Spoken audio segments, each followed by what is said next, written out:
Instituto Nacional de Antropología e Historia, 75 aniversario.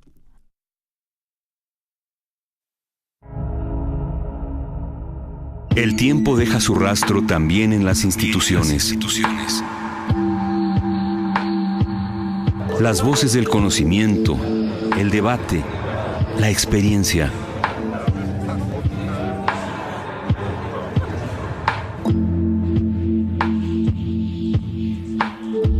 El INAH en sus propias palabras. ¿Qué tal, amigos? Muy buenos días. Mi nombre es Juan Stack y les doy la más cordial bienvenida. Conaculta y el Instituto Nacional de Antropología e Historia los invitan a acompañarnos en la emisión de este programa, en el que hemos invitado a Yesenia Peña y a Lilia Hernández. Bienvenidas, Lilia. Gracias por estar aquí. Yesenia, gracias por estar aquí una vez más.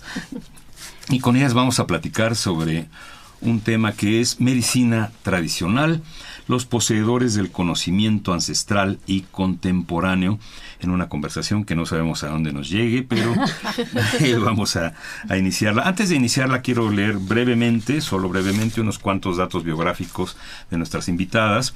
Lilia Hernández Albarrán es licenciada en Antropología Social, es maestra en Etnohistoria, es doctorante también en Etnohistoria por la Escuela Nacional de Antropología e Historia, la ENA.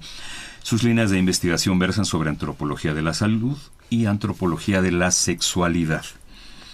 Es profesora también en la misma Escuela Nacional de Antropología e Historia, en donde imparte materias que se relacionan con temas de género, sexualidad y técnicas de investigación etnográfica. Publicaciones, entre las más recientes, tiene Entre saberes ancestrales y conocimientos contemporáneos, las representaciones y prácticas curativas en Suchitlán, Colima, Comala. Suchitlán es una comunidad del municipio de Comala, en el estado de Colima. Muy bien. Bienvenida, gracias. Gracias. Y Yesenia Peña es antropóloga física, también por la Escuela Nacional de Antropología e Historia, maestra en Ciencias Médicas por la Universidad de Colima, doctora en Ciencias Antropológicas por la Universidad Nacional Autónoma de México. También es profesora, igual que Lilia, en la ENA. Es investigadora titular C de la Dirección de Antropología Física de este instituto. Forma parte, hay que decirlo, del Sistema Nacional de Investigadores. Es profesora fundadora de los posgrados en Sociomedicina de la UNAM y de la UDG. La G, que es Guanajuato, Guadalajara. Esa, muy bien, sí, porque la U de la G. En los que imparte materias de procesos bioculturales en salud y de lo local a lo global, los sistemas de salud. Sus líneas de investigación también están enfocadas a la antropología de la salud, de la alimentación y de la sexualidad. Ha dictado numerosas conferencias, ponencias nacionales e internacionales, publicado varios libros y artículos sobre temáticas de salud, alimentación, modelos bioculturales, medicina tradicional, que es de lo que hablaremos hoy, género, sexualidad, discapacidad, vulnerabilidad y discriminación. Y pues bien, tenemos que iniciar esta conversación sobre estos temas tan...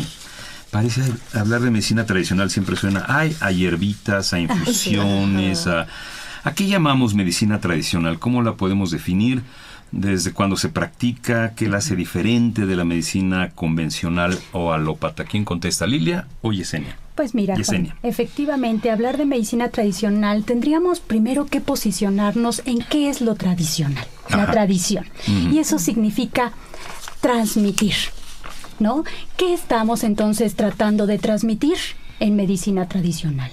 Pues un sistema que nos habla de las prácticas en cómo y representaciones de los diferentes grupos, cómo curan, con qué curan, por qué curan, en qué momentos y qué conflictos políticos también representan esas formas de curación.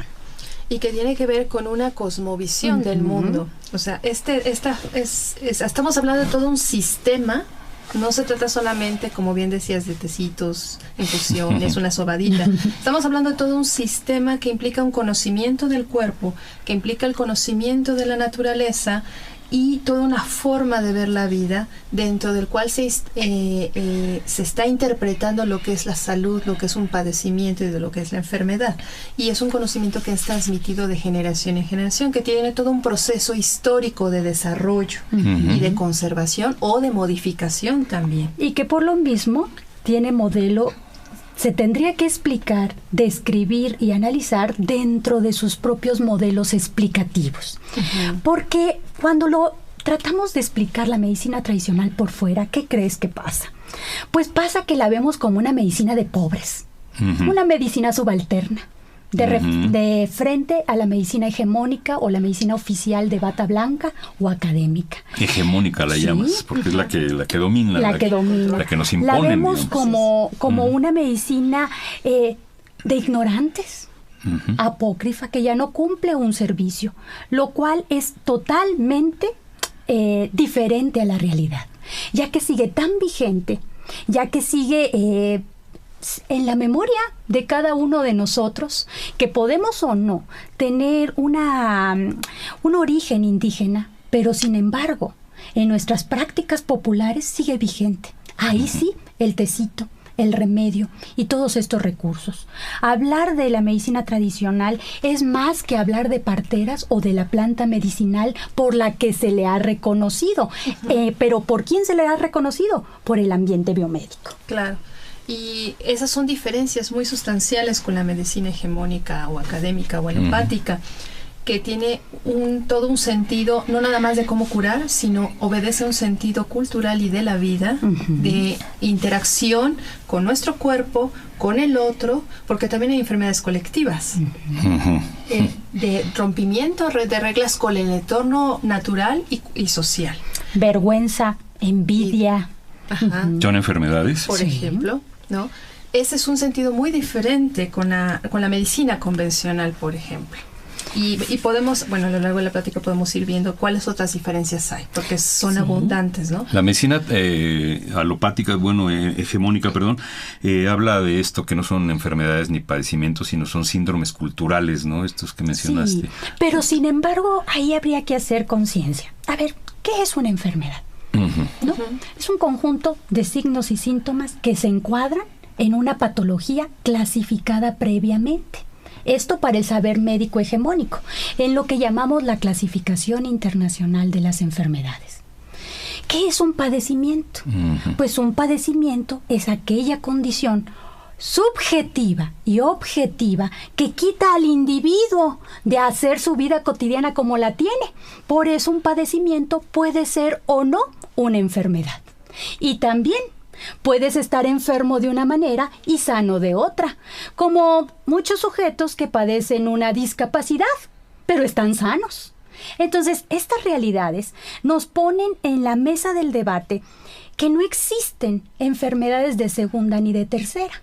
Entonces, cuando nosotros llamamos síndromes culturales o enfermedades culturales, estamos diciendo que son enfermedades de segunda y de tercera con respecto a un sistema oficial. Cuando para la propia lógica de cada cultura, pues son sus enfermedades y padecimientos, más allá de lo que yo digo como médico o como académico. Claro, sí. Sí, es un concepto que ya ha sido muy criticado, porque implica decir como que si fuera algo psicosomático, ¿no? Como que se creen que tienen una enfermedad que no es real. E incluso, si no mal recuerdo, hay una taxonomía de estos síndromes culturales, pero ya ha sido muy criticado porque la visión hegemónica lo ha visto como que es algo psicológico, y no es así. Es una realidad que viven las comunidades por el entorno en el que viven, por las relaciones con la naturaleza que tienen, por las relaciones sociales que tienen y por la relación con su cuerpo. O sea, son enfermedades reales. Y esto es así de simple. ¿Quién empieza a denominar síndromes culturales? No me lo vas a creer. Los psiquiatras, buscando precisamente una explicación a cómo tú te estás enfermando de cosas inexistentes para el saber biomédico. Tan inexistentes como podrían ser. ¿Qué te gusta? Empecemos con algo chiquito. Un mal de ojo, un empacho, empecemos con una brujería. Bueno, ¿cómo se define un mal de ojo, por ejemplo? Hablamos de la objetividad y la subjetividad. Claro. ¿Qué es el mal de ojo?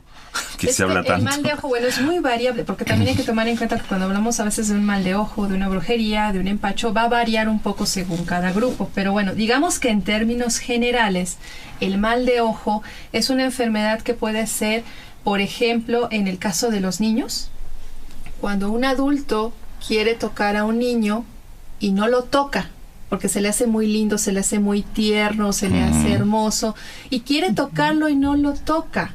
Entonces lo ojea, porque esa energía que tiene de quererlo tocar, Se la transmite.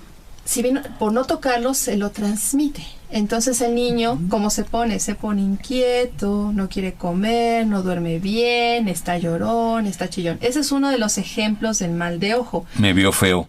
Exactamente. Se me vio fuerte. Ajá. ¿Qué? Hay otro mal de ojo que es de ese tipo. Hay otro mal de ojo que se define porque alguien tiene malos sentimientos, malas emociones, mala energía hacia ti y entonces te ojea, te genera un mal de ojo, ¿no?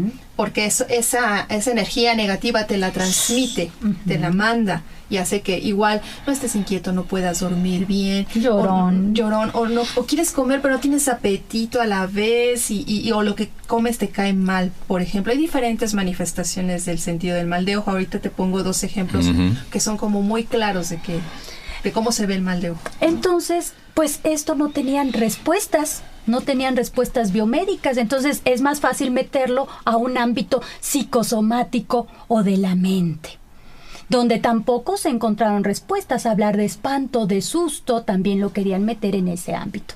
Hoy sabemos que son padecimientos, ¿no? Y enfermedades no clasificadas por el ámbito médico, pero que son reales y existentes en la cotidianidad del sujeto. Sobre todo de gentes que tienen un gran arraigo, ¿no? De ascendencia indígena o de comunidades indígenas. Y que por lo mismo, en su propia lógica, tienen sus propios especialistas. Sí, claro. Muchos médicos te dicen, ay, mira ese empacho, eso yo no lo puedo curar, vete con el curandero. Los que les gusta hacer algo así como la referencia o contrarreferencia, porque muchos consideran que esto sigue siendo una cuestión de ignorancia. Sí, Yo tenía un pediatra de mis hijas que siempre decía que él no creía en la homeopatía, por ejemplo. Decía, es que no tiene base científica, no puede ser que una dilución de una dilución de una dilución Sí. cure nada, porque ya no existe la sustancia, ya no existe. La sustancia Es una activa, agüita, que es sí. por la que se trabaja a Exacto. nivel de laboratorio para farmacología. Ajá, exacto, con miligramos y todo. Dice, pero cuando no puedo con un caso, los mando con el homeópata y les funciona. Claro. Y él reconoce, claro. él dice, yo no creo en la Pero homeopatía, algo pasa ahí, ¿no? pero sí sirve. Claro, son sistemas de salud diferentes a los nuestros y que en ese sentido lo que para nosotros hoy en día puede ser tradicional, para otros es un sistema oficial. Pongamos de entrada la medicina china. La medicina tradicional china. Allá en China, esa medicina es la medicina oficial. Y para nosotros sería medicina alternativa. Claro. Nuestra medicina, por ejemplo, practicada por algunos curanderos nahuas o algunas parteras nahuas, para nosotros es tradicional, para ellos sería medicina alternativa si existiera esta oferta allá en sus lugares. Y con esto que comentabas precisamente de homeopatía, sería importante y oficial como para quién y tradicional como para qué, ¿no? Entonces, encontramos que en México desde el 2006, en el Diario Oficial de la Nación, pues hay una modificación a la Ley de Salud, donde dice precisamente que la medicina tradicional indígena debe de ser valorada, debe de ser valorada y utilizada para mejorar la atención primaria, ¿no? De las comunidades. Y a través de eso, pues ya un tiempo antes, en el 2001, se desarrolló la Dirección de Medicina Tradicional por parte de la Secretaría de Salud. Y ahí se empezaron a especificar algunos conceptos sobre qué es la medicina tradicional, esta medicina generacional que tiene una base de cosmovisión, ¿no? Que tiene especialistas, etcétera. ¿Qué es una medicina complementaria? Y el sector salud en México ha aceptado como medicinas complementarias y válidas solo a 2, la homeopatía y la acupuntura. De hecho, está por fundarse un hospital homeopático en México. Sí. De hecho, ya existía, ¿no? Ahí lo retomó Secretaría de Salud para modificarlo. Entonces, estas dos son las únicas reconocidas como medicinas complementarias, ¿pero para quién? Para el sector salud, para la medicina biomédica. Y todo lo demás se llama medicina alternativa. Llámese flores de Bach, llámese biomagnetismo, iridología, todas estas otras prácticas. Y de manera independiente, la medicina tradicional, dándole un lugar a las medicinas de las prácticas de los grupos indígenas. Pero ¿cuál es el problema? Que se habla de una medicina tradicional indígena pensando en que indígena es uno. Nada más, cuando hay una gran diversificación en México de medicinas tradicionales. Y es que eso, la medicina tradicional tampoco es una. Sí. Le estamos llamando medicina tradicional a un conjunto de diferentes manifestaciones de lo que serían los sistemas médicos, no solamente de poblaciones indígenas. Y porque la ley está hablando de medicina tradicional indígena, pero la medicina tradicional no solo es indígena. Así es. Es como si hubiera una continuidad de lo prehispánico ahorita y no. Todos los grupos han pasado por un proceso histórico que ha generado diferentes formas de curar. Y eso es también lo que tenemos que tener muy en cuenta. La medicina tradicional no es una, son diferentes manifestaciones según los grupos indígenas, según las poblaciones, según los climas. Las enfermedades que hay en Colima no son las mismas enfermedades que hay en Yucatán o que hay en Oaxaca. Ni las hierbas, ni las semillas. Ni las hierbas, ni las plantas. Y hay enfermedades como lo que platicábamos de mal de ojo que cada quien le llama mal de ojo, pero cambia.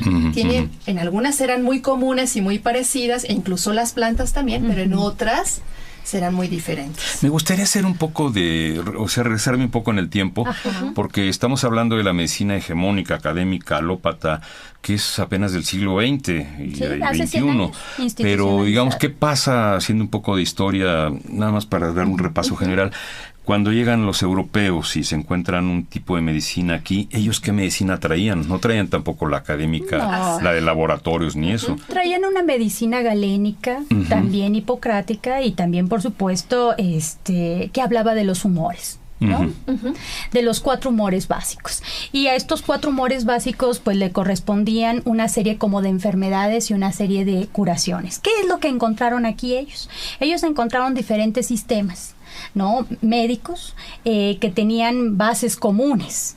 Y sin embargo, aquí encontraron que esta medicina tradicional o indígena, en este caso prehispánica, ¿no?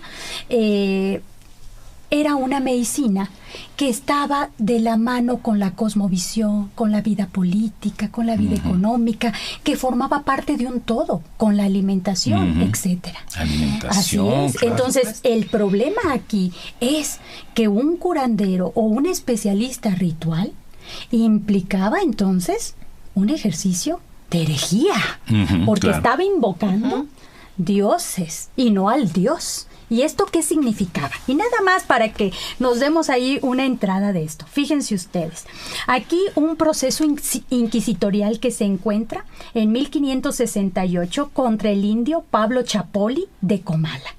Y bueno, a le quieren fincar responsabilidades porque él ayuda a otro indio, así le llaman en la época, a otro indio, a poder descifrar un libro que le dejaron sus abuelos. Y bueno, este era un libro de conjuros de acuerdo al proceso que se le da. Y dice, bueno, para que tú lo puedas usar, vete de mañana a bañarte al río de Comala, ahí donde nace Lucifer, y has de ahí de decir estas palabras: diablo, tú que a nuestros antepasados oías y ayudabas cuando te llamaban, y has de ayunar 4 días, los 3 por 3 demonios que se llaman Sumichatil, que se llama también Suchicuacuil, y también que se llama Ilsutichicuacuil.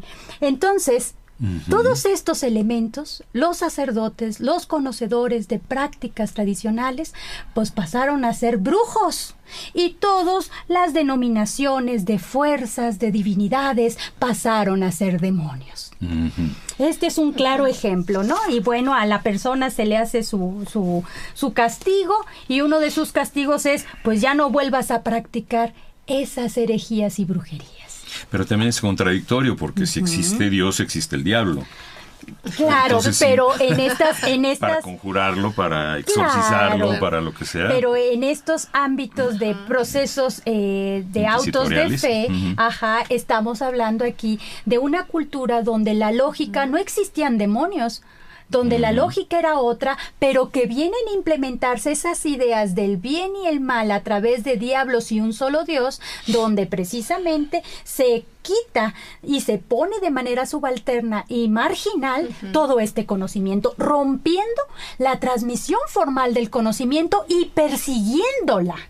Porque ese es uno de los grandes problemas. Y ese es el problema, porque hoy en día cuando nos preguntan, bueno, ¿qué de la medicina tradicional que observamos hoy en día es prehispánico? Pues no sabemos qué tanto. Ajá. Por esta persecución, por la destrucción de documentos, de materiales que había, por la persecución hacia la comunicación oral que había también, y que eso va generando que se pierda mucho del sentido, mucho de los elementos, tal vez, entre comillas, originales que había de la medicina prehispánica, ¿no? Entonces, no dudamos que haya elementos a la fecha se que de alguna encuentran. manera tengan continuidad, pero no podemos determinar cuáles, ¿no? No tenemos mucho el sentido de cuánto, por esta persecución tan fuerte que hubo. Y el cuando llegaron los rompimiento españoles. de la transmisión del conocimiento formal. Sin embargo, a través de la historia, lo que sí encontramos es que esta medicina prehispánica tuvo intercambios, tuvo rompimientos, tuvo préstamos de lo que nosotros llamamos esta medicina que traen europea los españoles, que tiene toda una base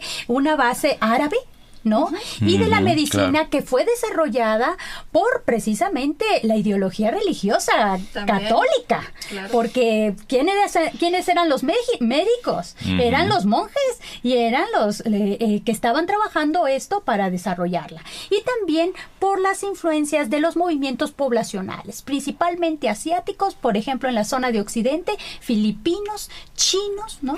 Y los movimientos también de población negroide. Todo esto que nosotros llamamos los usos del coco. Por ejemplo, todavía en Colima hay unas prácticas donde el coco se abre, se rellena de jerez, se hunde en la tierra, pero no en la tierra, sino en la arena, y se deja ahí macerar con la carne del coco 15 días y después te las tomas como remedio para angina de pecho, ¿no? Es parte de la tradición negroide traída a México. Y así tenemos muchas que tienen que ver con las cuestiones chinas, ¿no? Se considera por algunos que el manejo de los pulsos para checar, por ejemplo, si traes el pulso trepado, ¿no? Hay una técnica. Tiene mucho que ver con las medicinas asiáticas, que no lo podemos corroborar nosotros, Sí, no, porque no. también se puede desarrollar propiamente por las regiones en México, ¿no? A toda esta mezcla y a todo este proceso histórico, en su momento se le llamó medicina colonial. Y más adelante, medicina mestizada, por precisamente una de las grandes compañeras, que es Ángeles Bolaños. Que ella trabaja esta medicina mestizada y nos habla que de esta medicina mestizada es este intercambio de plantas, hierbas, minerales, alimentos incluso, que muchos de ellos han prevalecido a través del tiempo y otros definitivamente se perdieron. Pero entre los elementos que han permanecido a través del tiempo encontramos diferentes especialistas, como es el sobador, como es el chupador, ¿no? Como es también la partera, por supuesto, como es el curandero y el brujo. Y encontramos también elementos que hablan del chamanismo y del nahualismo. Por ejemplo, ¿el parto vertical es prehispánico? ¿Se sabe? ¿No se sabe? ¿Lilia? No tenemos bien evidencia de saber si era vertical o no. Ajá. Lo que tenemos muy claro es que sí había todo un sistema de partería. Probablemente, así como en muchas zonas se sigue practicando el parto vertical porque tiene muchos beneficios. Vaya O que sea, sí. facilita el proceso del parto. Probablemente sí se practicara, pero evidencias concretas, físicas y escritas que tengamos como tal de si se practicaba o no el parto vertical en época prehispánica no tenemos hay. como tal. Sin Tal vez embargo, sí pudo haber. Sí. Sin embargo, tenemos elementos arqueológicos, las figurillas arqueológicas del occidente, ¿no? Donde encuentras a las mujeres en cuclillas saliendo la cabeza del niño. Y esta podría ser una evidencia sólida de la existencia del parto vertical. Y a nivel contemporáneo, en muchas comunidades indígenas, encontramos que todavía se utiliza esto de lazo, ¿no? Agarrada de lazo y en cuclillas. Y en otras, donde el hombre está sentado, la mujer encima, él la detiene y la mujer cachando o la partera ayudando a cacharlo.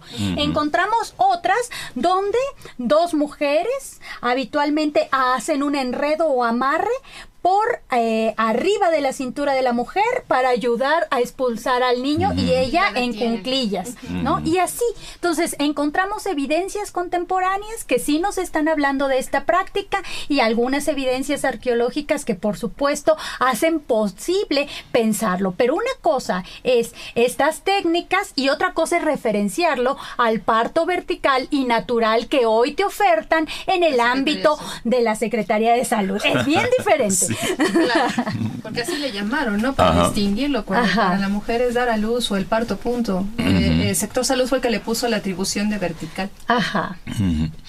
La medicina tradicional, académica, ¿qué le puede aportar a las parteras tradicionales?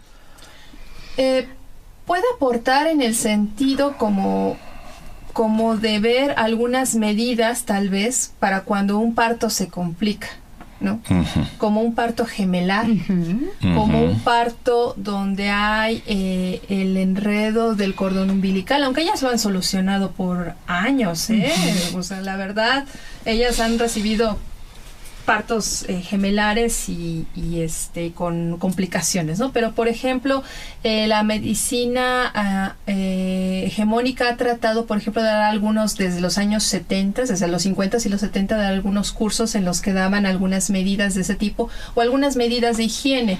Pero en realidad, yo creo que más bien más que aportarle la medicina hegemónica a las parteras, tendría que haber un diálogo para que más bien la medicina hegemónica se abra al conocimiento de las parteras. Porque, por ejemplo, en la medicina hegemónica, si un niño viene volteado, sentado, inmediatamente implica una cesárea. Sí, automáticamente. En cambio, una partera puede dar el masaje para acomodarlo y no implica una cesárea. Y creo que en ese sentido, por ejemplo, por poner un ejemplo, ¿no? Porque hay otras tantas prácticas.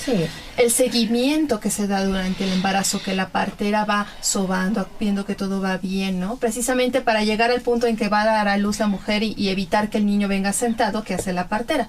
Todos los meses le va sobando para que el niño siempre esté acomodado, que no se enrede o que no cambie de posición. O sea, ¿crees, Lilia, que el ginecobstetra tenga más que aprender de la partera que al revés? Desde mi punto de vista, en el sentido de muchas prácticas preventivas y que pueden aportar un parto más humano, creo que sí.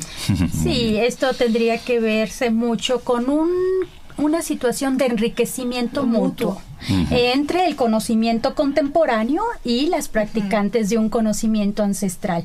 Y que mira, aún con todos los cambios a través de la historia desde que se institucionaliza en México el sistema de salud, pues siguen prevaleciendo parteros, curanderos, chupadores y todo esto. ¿Por qué? Porque a pesar de los programas que se implementaron de la partería rural con el IMSS Coplamar, ¿no? Donde ya se les pedía un certificado, donde se les pedía que supieran leer y escribir, que fueran menores de 60 años, que hicieran un registro preliminar para que ese lo pudieran entregar a los padres y los padres a su vez llevarlo a registrar a un registro civil. Pese a todo eso, pese también a los conflictos legales que se puedan tener, ellas siguen subsistiendo y sobreviviendo. Y la mayoría de ellos, tanto curanderos como parteros y demás, no están subsistiendo de la medicina tradicional como una forma de trabajo única. La mayoría son jornaleros, algunos son maestros, algunos se dedican a múltiples acciones, pero tienen un compromiso social. Y cuando se les requiere, practican su medicina tradicional. Esto es bien importante y es una de las grandes diferencias con los sistemas, con otros sistemas médicos como el hegemónico, que ellos sí viven Uno como médico sí vive de su praxis. Acá no te da para vivir. Tienes que compensarla con una serie de estrategias de supervivencia laboral para poder vivir. Una parte de eso y otra parte porque se ve como un servicio colectivo. O sea, un curandero o un especialista que cura en comunidades no es que sea una profesión. Es alguien que tiene un conocimiento, una habilidad, una práctica que es para el apoyo comunitario. Por eso no es que esa sea su forma, su vida, no es que sea su profesión. Tiene un conocimiento que sirve a la comunidad. Entonces no se trata de que viva de eso. No se trata que lucre con eso. Se trata de que eso lo va a dar a la comunidad, pero aparte tiene su forma de vida, su trabajo, su forma de subsistencia aparte, que eso también, como bien dice Yesenia, es una gran diferencia. Leí ahí un libro que hicieron un favor de traernos que se llama Entre saberes ancestrales y conocimientos contemporáneos, las representaciones y prácticas curativas en Suchitlán, Comala, Colima, de la cual ustedes son autoras. Algo muy interesante que me gustó, que una persona que se enferma y descubre cómo curarse, y se cura, ya sea que tome algo, el tratamiento que haga para ella, tiene la responsabilidad de compartirlo con los demás. Así es. O sea, como que si yo me curé, tengo la obligación de decirte cómo me curé yo, porque es mi... Claro. Como tú dices, no es el oficio, no soy médico titulado. Exacto, depende del grupo indígena, depende de la comunidad, las formas en cómo uno se puede hacer...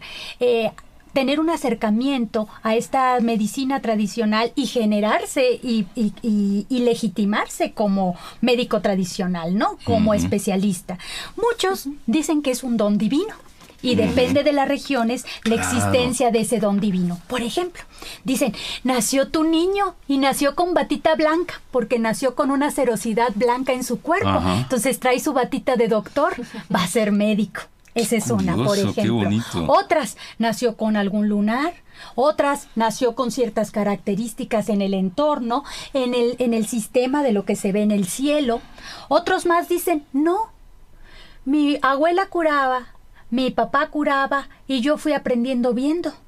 Otros dicen, no, fíjese que pues yo vivía aquí y me le pegaba al señor que curaba en la esquina y de repente el señor me dijo, tú ya estás buena para curar. Vente conmigo y vamos a curar juntos. Es decir, casi siempre cuando pensamos en la medicina tradicional, casi siempre pensamos nada más en la magia, en la religión. ¿Y qué creen? No, también es un conocimiento de aprendizaje constante, de práctica, de error, de experimentar, donde la cocina, el potrero y también el cerro, el desierto, el bosque, la selva o el mar son los mejores laboratorios para poder experimentar sobre las plantas, los animales, los minerales, los tiempos y espacios sagrados de cuándo cortar una plantita, cuándo no, cuándo dejar que el animal se reproduzca y quiénes o no pueden participar de la práctica curativa. Un ejemplo, un Ashman en la zona de Yucatán, un día nos llevó a traer una medicina que sola, o es un médico tradicional, de Yucatán, ¿no? Maya. Y nos llevó a sacar una medicina de una cueva y nos dijo, bueno, aquí los quiero todos a las 5:30 de la mañana, porque a las 6 vamos a sacar la medicina. Y dice, tú no vas a entrar. Le digo yo, ¿por qué no? Porque eres mujer y me vas a echar a perder la medicina. Bueno, y ya después nos platicamos por qué. Y les digo a todos los muchachos, ¿y ustedes? Prohibido que tengan relaciones sexuales. ¿Y por qué? Por lo menos hoy no las tengan. ¿Por qué? Porque me van a echar a perder la medicina. Y ahí vamos, llegamos, iban a entrar los chicos a la cueva, yo me quedé afuera con todas las mochilas y todo, y no pasaron ni 5 minutos cuando a uno de los chavos lo sacaron los murciélagos. Dice, te dije que no tuviera relaciones sexuales. Entonces nosotros afectamos la naturaleza y la naturaleza nos afecta. El cambio hormonal es muy presente. Cuando nosotros decimos todos estos conocimientos de medicina tradicional son solamente empíricos, habría que pensarlo dos veces, ¿verdad, maestra? Porque son conocimientos. Es decir, ¿qué es? En la tradición también se puede innovar. En la tradición también hay tecnología. Y en la tradición también hay un conocimiento serio que otros sistemas han olvidado. Sí, Bien. como esa interacción de fuerzas. O sea, si nosotros somos naturales, eso es algo que se nos olvida también y que la medicina tradicional o las tradiciones rescata. Como ser humano somos parte de la naturaleza y también nos regimos por el sentido y la lógica que tiene la naturaleza. El ciclo circadiano, por ejemplo, de dormir, el sueño, el proceso de crecimiento y desarrollo lo tienen cualquier animal, cualquier planta, nosotros también. La forma de alimentarnos, hay alimentos que nos caen muy bien en ciertas etapas de la vida, cuando eres niño, y no te caen bien cuando eres adulto, o cuando eres adulto mayor. Así es. Hay alimentos que una mujer puede tomar cuando está embarazada y no cuando está lactando, o cuando no está embarazada, o menstruando, o el proceso de menstruación. Claro. Todos esos procesos del cuerpo obedecen también a ciclos naturales y a fuerzas naturales que en la medicina tradicional están presentes. Bien. Lo frío y lo caliente también, de plantas, de animales, también está en un ciclo del cuerpo. Un cuerpo de mujer cuando está menstruando está caliente y no se puede enfriar porque entonces se generan ciertos problemas de salud. Una mujer cuando ha dado a luz está caliente, no se puede enfriar porque también va a venir ciertos problemas tanto para ella. El bebé cuando acaba de nacer está caliente, tampoco se puede enfriar, etcétera. Así es. Y hay enfermedades frías, hay enfermedades calientes y demás. Pero todo este sentido tampoco lo tiene la medicina convencional o la medicina hegemónica. Un ejemplo de esto, precisamente, por qué el cuerpo de la mujer es caliente cuando menstrua, es muchas de las compañeras indígenas de la zona de Suchitlán en Comala nos han dicho, cuando venimos para la pizca, para trabajar en el jornal, pero cuando es Chile, nos preguntan, ¿menstruas? Sí, tú te quedas, no puedes trabajar hoy, pero yo necesito trabajar. ¿Y por qué no puedo ir a trabajar? Porque me secas la planta, porque estás caliente, para que tengan una idea. Estas partes de estos elementos los van a poder encontrar ustedes en este libro de Entre Saberes Ancestrales y Conocimientos Contemporáneos. Ahí hablamos de cómo se concretiza el tiempo y el espacio en la vida del cuerpo.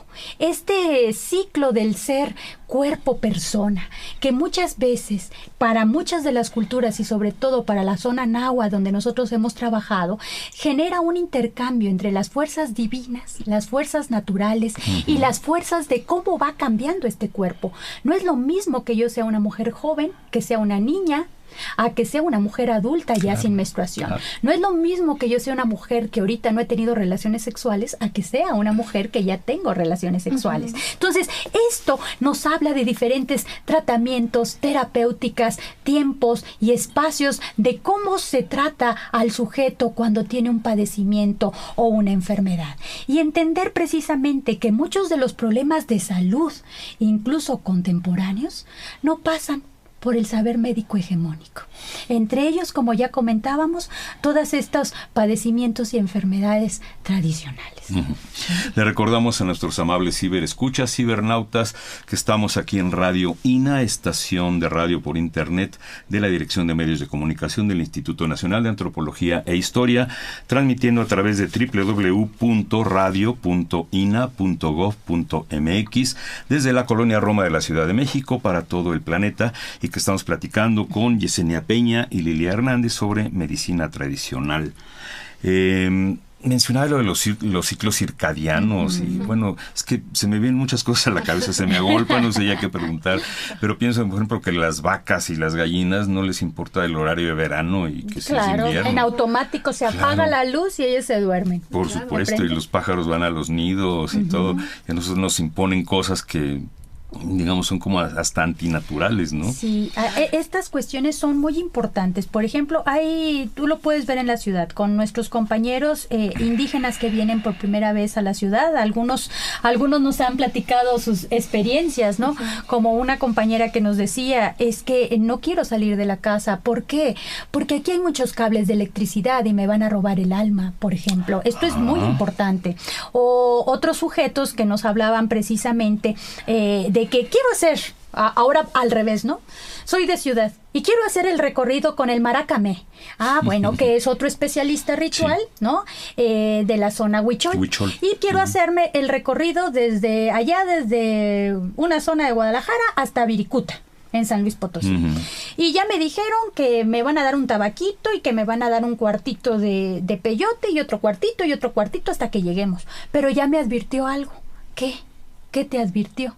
Que tengo que hacer confesión pública de todos mis problemas, pecados, temores, miedos y cosas malas que haya hecho. Porque si no lo hago y me tomo aquello y ando en el viaje, ahí me van a salir los monstruos.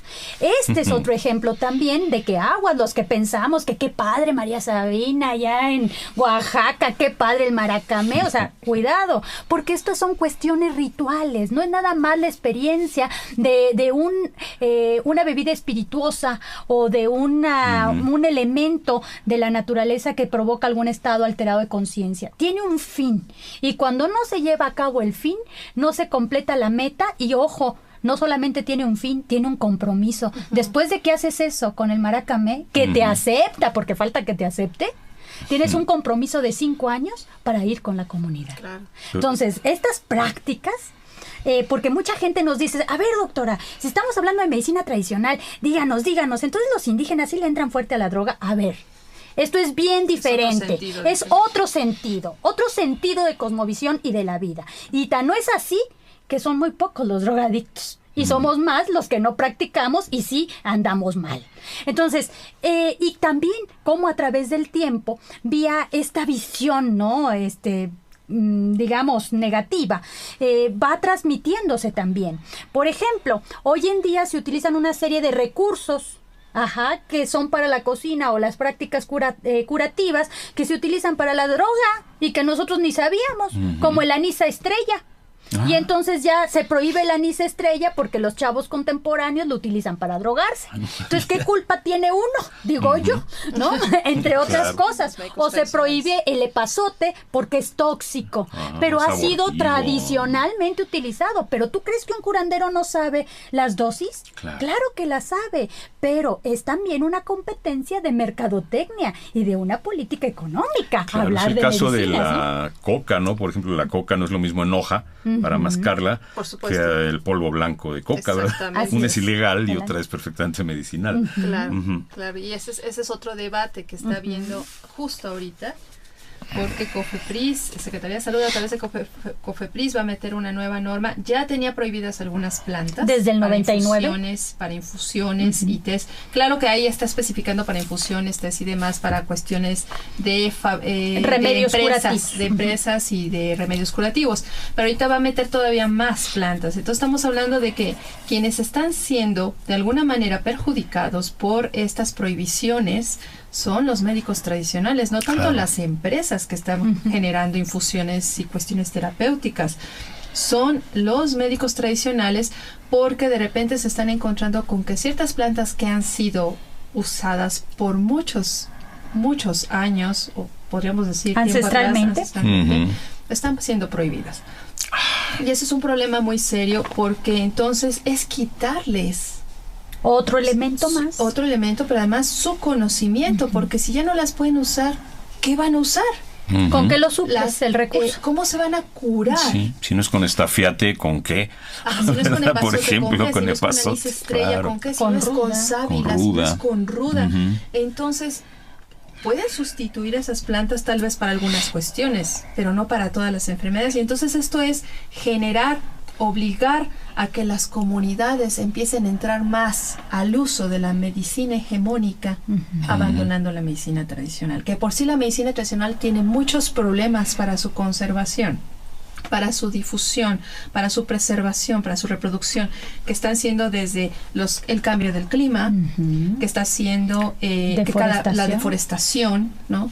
La biopiratería, que está siendo un problema bastante serio, la biopiratería, el que muchas farmacéuticas están robando, se están llevando las plantas, los animales, porque no nada más curan con plantas, animales, minerales, hasta sustancias corporales, ¿no?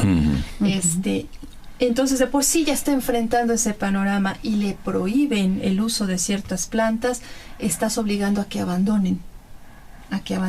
Y ahí yo creo que ahí también incluso como institución tendríamos que hacer un llamado importante de reconsiderar el uso de esas plantas. Una cosa es la cuestión farmacéutica y otra cosa es el uso tradicional. ¿Cuál es el criterio para dar esas restricciones? ¿Lo que contienen? Por ¿Es una supuesto, acción química? Son las cuestiones de sustancias activas, pero también de mercado. Ajá, y que obviamente ningún curandero tradicional entiende el papeleo para tener una clave alfanumérica y hacerse código de barras y hacerse pequeño empresario, ¿no?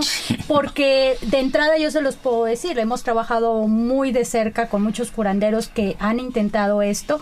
Uno de los grandes problemas es cómo le quitas las saponinas a las hierbas. ¿Qué quiere decir esto? El jabón, porque tú para poderlo empacar, ¿no? O secarlo, lo vas a enjuagar y lavar. Entonces lo pones a secar y después. Entonces tiene que pasar por un laboratorio y el laboratorio dice, va para atrás. ¿Por qué? Porque tiene jabón. Exactamente. Para pagar un laboratorio. Sí, bueno, para pagar el examen de laboratorio que te piden es otro problema, ¿no? Entonces, esta es otra realidad y la realidad es cómo se está generando todo un movimiento para hablar de una patrimonialización de los recursos, ¿no? Y cómo precisamente podemos o no entender que si están estas poblaciones en franca desventaja a nivel mercadotecnia al hablar de recursos curativos y al hablar de cuestiones médicas, ¿no? Y una tercera que tenemos por ahí es la defensa viva del territorio, porque si no se defiende el territorio como una esencia, no solo donde hay un recurso natural, sino una práctica de cosmovisión vigente, pues la medicina es medicina tradicional es otro golpe bajo, sin territorio. ¿De dónde vas a obtener las cosas? Una de las cuestiones que nos han platicado mucha gente es que ya todo tiene dueño. Ya no puedes ir tan libremente a traerte la plantita, agarrar el X, Y, Z, porque todo tiene dueño. Entonces, esta es una problemática muy fuerte. Y la otra es la contaminación de los supuestos agentes mercantiles que van a ayudar para tener una vida digna y de trabajo, como las cementeras, como las termoeléctricas y las mineras, que ahorita están en su pleno apogeo. Entonces, esta es una realidad del mundo global que pone en jaque una vez más a estos grupos que han resistido a través de la historia, ¿no? Que es precisamente lo que es en su práctica médica tradicional, en su práctica de alimentación tradicional de la milpa y ahora en su territorio. Sí, porque la medicina tradicional no es un ente aislado.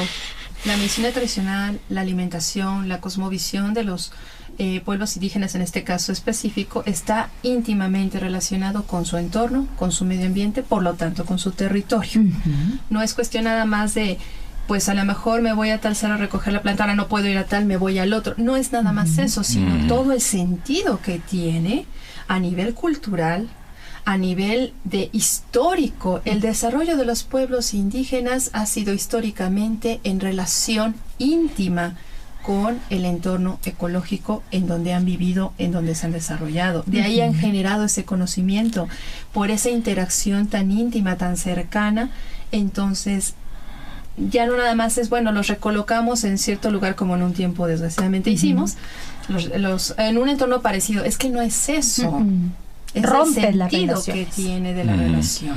Es el sentido de planta. Y además algo que también se ha demostrado, Abigail Aguilar, que ha estudiado plantas medicinales y del IMSS, ella es del IMSS, ha estudiado que incluso las plantas medicinales cambian sus propiedades dependiendo del terreno en donde están. Claro, la tierra, los minerales. Dependiendo de lo que se alimentan. Entonces también no es tan caprichoso, tan de, bueno, es que este es su territorio, aquí se queda. También sí tiene, aunque ellos no lo expliquen a través de la química o la física. O biología, también tienen ciertas propiedades las plantas que no son las mismas dependiendo del terreno donde se cultiva. Escuchaba yo a un médico herbolario, que también hay que mencionar que ya la medicina herbolaria está reconocida como licenciatura en Chapingo, existe ya. Escuchaba a un médico de Chapingo precisamente que hablaba de que no era lo mismo recolectar la simple manzanilla en la mañanita que en la tarde. Otra condición atmosférica, de humedad, del suelo que mencionaban ustedes, nada más tiene otro efecto sobre la curación, digamos, otro efecto curativo si se recolecta en la mañana que en la tarde. Y no tan sencillo así como de eso. Sencillo. Y hablando precisamente de estos nuevos agentes médicos que ya son con título, como las parteras profesionales de la zona de San Miguel de Allende o Chapingo con los médicos tradicionales, ¿no? Que ya trabajas cuestiones de plantas medicinales, entre otras prácticas terapéuticas que aprenden, pues también ahí se presenta otro debate, ¿no? Porque precisamente, ¿quién es el médico tradicional? ¿El que está aprendiendo ahorita en la escuela de allá de San Miguel de Allende partería? ¿O el que está aprendiendo en Chapingo? ¿O el que tiene tradición indígena? ¿Quién es? Entonces, esto también abrió la oferta, abrió una problemática y bueno, hoy en día se está trabajando que existen médicos tradicionales, digamos, que están dentro de las comunidades indígenas y que dentro de la oferta que se abre sobre las prácticas curativas, ¿no? En el ámbito académico, surgen nuevos médicos tradicionales estudiados a través de un proceso formal y formativo, donde se paga para estudiar. Esa es una, ¿no? Y porque además los curanderos, médicos tradicionales, como se autodenominen en las diferentes comunidades, tienen que ser legitimados por la comunidad. O sea, no es que yo haya estudiado en Chapingo o venga de Claro. afuera y ya soy médico tradicional, ¿no? O que sea de ahí, que sepa curar algo y que no necesariamente soy reconocida como curandero o curandera. Porque hay que tomar en cuenta que esto que estamos llamando como medicina tradicional es un conocimiento colectivo. No es que solo el curandero o la curandera o la partera, el yerbero o sobandero tenga ese conocimiento. La comunidad lo conoce y la comunidad también lo ejerce. Tenemos varias prácticas domésticas que la madre, y familiares, que el tío, que etcétera, lo ejercen en momentos claves, como un empacho de un niño, etcétera, por ejemplo. O hay madres de familia que hacen limpias a sus niños porque ya saben qué tienen que hacer con un huevito, con chilito rojo, con chilito rojo, con alguna plantita. Chupas. Exactamente, que lo hacen incluso ellas y que es efectivo, pero en ciertos momentos, con ciertas enfermedades, tal vez no resulta efectivo y entonces es cuando ya acuden con los curanderos. Pero es un conocimiento que es colectivo, que es manejado por las comunidades, pero que en caso especial de los curanderos, de los especialistas, sí hay una legitimación y reconocimiento comunitario y colectivo de quiénes son los que saben curar ciertas cosas, que tienen el conocimiento y la práctica. Hay curanderos que no curan incluso sobando, tocando, dando medicina, sino que simplemente congregan a la comunidad, que es la que mencionas ahorita, a una oración colectiva. Claro. Y eso cura espiritualmente, no solo a una persona, sino a un grupo. Y esto es precisamente que tenemos que hacer también un discernimiento diferencial entre las prácticas curativas que hay por ideologías religiosas, como son los grupos, por ejemplo, de los grupos del Espíritu Santo, que tienen dones, y entre los dones está la de sanación, de lo que son las prácticas tradicionales indígenas, que son totalmente diferentes.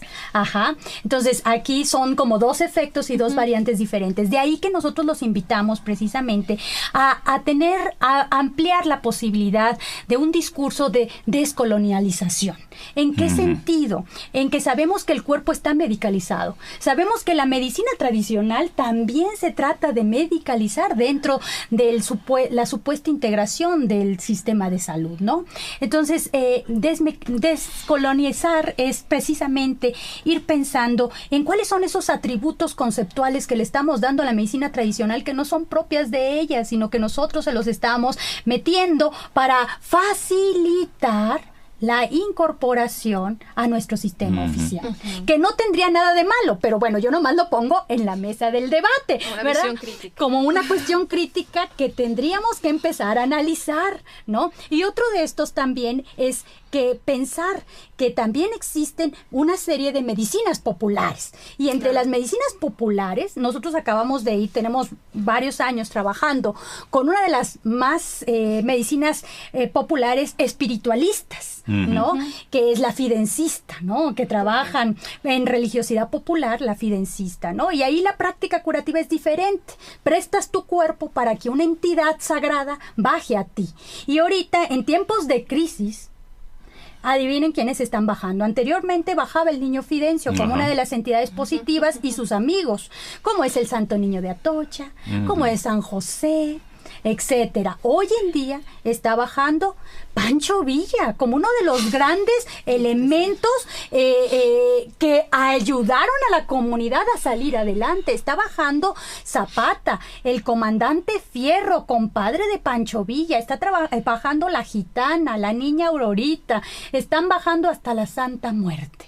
Imagínense ustedes los procesos de recombinación de relaciones sociales que están haciendo posible la necesidad de apertura de estas cuestiones. ¿Cuáles son las prácticas curativas? Aquí mucho tiene que ver con plantas medicinales de la región, que eso no implica medicina tradicional indígena, aclaro, sino plantas tradicionales de la región. Está trabajando mucho lo que es una quiropraxia básica de apretones, masajes, te subo los pies, ¿no? Y se está trabajando también mucho un sentido de psicológico de yo te escucho, ¿no? Vamos a ver qué problema tienes, cómo lo trabajas, pero sobre todo está bajando una entidad de autoridad que te está diciendo pórtate bien, encamina, encáusate, ¿no? Y esto te habla de otras realidades, de otras medicinas populares hoy en día vigente. Y esto no es ignorancia, y esto no es medicina tradicional, ni esto no es otras cosas. Entonces, la oferta es muy amplia. Así como existe el médico alópata, con todas sus especialidades, está el médico psíquico, está el hermano espiritual, está también el curandero tradicional, está la enfermera, el que sabe de medicinas, etcétera. Y dependerá de nuestro problema de salud a quiénes y con qué tenemos acceso o no de llegar a ellos, ¿no? Porque la medicina tradicional es muy accesible. La medicina tradicional es muy accesible porque es recíproca, ¿no? Yesenia, Lilia, tengo un problema grave. El tiempo. Sí, nos quedan como 4 minutos de El tiempo que te conversación. quede libre, dedícamelo a mí. Ay, yo, feliz, ¿eh? Que no hemos hablado de su trabajo en Suchitlán, Comala, Colima, Bueno, pues de yo alguna pensaba que la manera conversación- hemos hablado, Ajá. porque todo esto que hemos Claro. platicado lo vas a encontrar en el libro. Sí. Sí, pero que yo quería hablar de los personajes, de Don Luis de Jesús y de Don Leonardo Andrés, una serie de cosas que El calzón creo que va a ser divino. para otra Reunión. para otra reunión. Pero en fin, ¿cómo dicen que Suchitlán es el lugar, bueno, lugar de flores es el nombre Xochitl, pero que también es tierra de brujos y que es el paraíso de la medicina tradicional. Es que en Suchitlán, en particular en Colima, hay 2 zonas donde hay curanderos, donde hay muchos. Suchitlán, y que tiene mucho tiempo atrás, y también en Zacualpan. Entonces, en Suchitlán en particular, hasta le dicen, todo el mundo, llegas preguntando, ¿dónde están los brujos? Te dicen, la tierra de los brujos es Suchitlán. Entonces, ahí hay varios especialistas de diferentes, que combinan diferentes técnicas, desde hueseros, rezanderos, sobadores, parteras, etcétera, ¿no? Y también hay brujos, como que les dicen la gente brujos, ¿no? Hay muchos curanderos en la zona. Entonces fue un lugar donde nosotros llegamos para hacer un trabajo de investigación para ver quiénes eran los curanderos que estaban, cómo estaban trabajando, qué prácticas, entender la cosmovisión del cuerpo, de las prácticas y representaciones curativas, y estuvimos ahí 3 años trabajando intensamente. Pero prácticamente viviendo 3 años, como práctica etnográfica, pero como trabajo hecho fue más 10 largo, años. Fue más largo. No, la práctica prácticamente fueron 3 años de estar viviendo ahí con ellos. ¿Ustedes se curan con medicina tradicional? Por supuesto. Claro, y nosotros a veces fuimos... A pesar de ser maestra en ciencias médicas, No, por supuesto. Incluso hubo prácticas que nos hicieron a nosotras, porque pues sí, varias veces hacíamos observación participante de pues ver cuando curaban casos, cuando no lo permitían, ¿verdad? Siempre pidiendo el respectivo permiso y autorización. Pero cuando no había, a veces una misma, a mí me hicieron varias veces sobada de matriz y de ovarios, etcétera, técnicas, y nada más ejemplo. para que se vayan motivando, el agarre de duendes. El agarre de duendes ahí cerca es un padecimiento en la cual el sujeto pierde como el espíritu o el alma por haberse quedado dormido cerca de un río o abajo de un árbol lechoso, como una higuera. Y particularmente los más sensibles pues son los niños, que habitualmente te dicen que ven amiguitos, duendes, etcétera, ¿no? Y en esta zona, en esta zona se le llama a esta condición agarre de duendes. Hay cerca de 10 tipos diferentes de cómo se cura el agarre de duendes, pero nada más te vamos a matizar uno, ¿no? Vas con la curandera con los papás y el niño van al lugar donde el niño se durmió, y ya estando ahí donde el niño se considera perdió su espíritu, con una guadaña o con un palo le pegan. Juan, ven con nosotros, no te quedes, ven con nosotros, y luego se van rezando a la casa donde van a preparar otra terapéutica práctica. Pero si en el camino aúlla un perro o canta un gallo, se echa a perder la medicina y otra vez empiezas. Cuando terminas esto y llegas a la casa, en un anafre, pues ya tienes hojas de sauco nuevas y lo que es la hoja de plátano, de vástago de plátano seca. Se hace una humadera y con esto se sahumea, y zapote blanco, y con esta se sahumea a la persona. Después de esto, la persona prácticamente se cura. Una de las características de signos y síntomas que tiene el agarre de duende en niños es que te salen ronchas. Y con esto se quita. Nosotros tuvimos un caso que por 15 días anduvo en el centro de salud con nosotros trabajando y demás, no se quitaba, hicimos la práctica y santo remedio. Eso nomás para que se motiven ustedes. No es la mayoría de las prácticas, no son cuestiones mágico-religiosas, sino son cuestiones de un conocimiento real, muy claro, que aunque no se hable de física y química, tienen un conocimiento impresionante al respecto. Muy bien. Vamos a recomendar al público que nos escucha que compren este libro, Entre Saberes Ancestrales y Conocimientos Contemporáneos, de Edith Yesenia Peña Sánchez y Lilia Hernández Albarrán. Es una edición del Instituto Nacional de Antropología e Historia. Es recientito, o sea que sí se consigue todavía en las librerías de Lina o en Educal, supongo. También. En Educal siempre hay una sección. ¿Qué otros libros podrían recomendar para la gente que nos escucha ya para despedirnos? No, aquí veo que ustedes tienen una bibliografía amplísima en el libro. Amplísima. Sí, pues por supuesto los libros de esta Carmen Ansúrez, también Carlos Viesca, de Paul Hersch, por supuesto, Roberto Campos, que habla de nosotros los curanderos, ¿no? Y que en la mayoría de ellos ustedes van a encontrar desde elementos históricos de cómo se va construyendo este sentido de primero de una medicina prehispánica, posteriormente de una medicina colonial, una medicina mestiza, hasta lo que hoy conocemos como una medicina tradicional en sus diferentes variantes de la población indígena. Muy bien. Lilia, Yesenia, pues muchas gracias. Me quedan más preguntas que respuestas, pero... No, pues te agradecemos la invitación y a Lina por estar difundiendo este tipo de trabajo. Sí, es nuestra obligación y hay que repetir la experiencia, hay que ampliar el tema.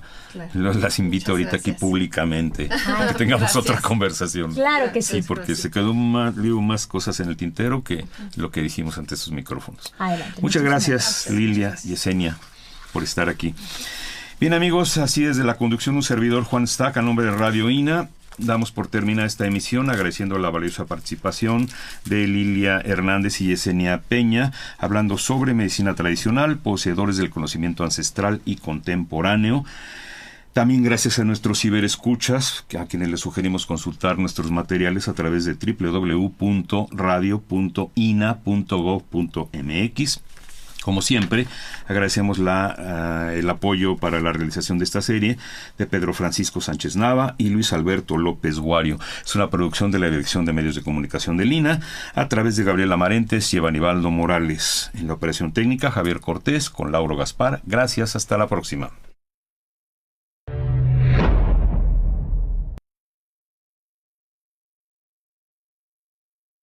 Instituto Nacional de Antropología e Historia, 75 aniversario. Conaculta. Las opiniones y comentarios aquí expresados son de entera responsabilidad de quienes proporcionan la información y no representan necesariamente las opiniones de Radio INA ni comprometen el pensamiento editorial del Instituto Nacional de Antropología e Historia.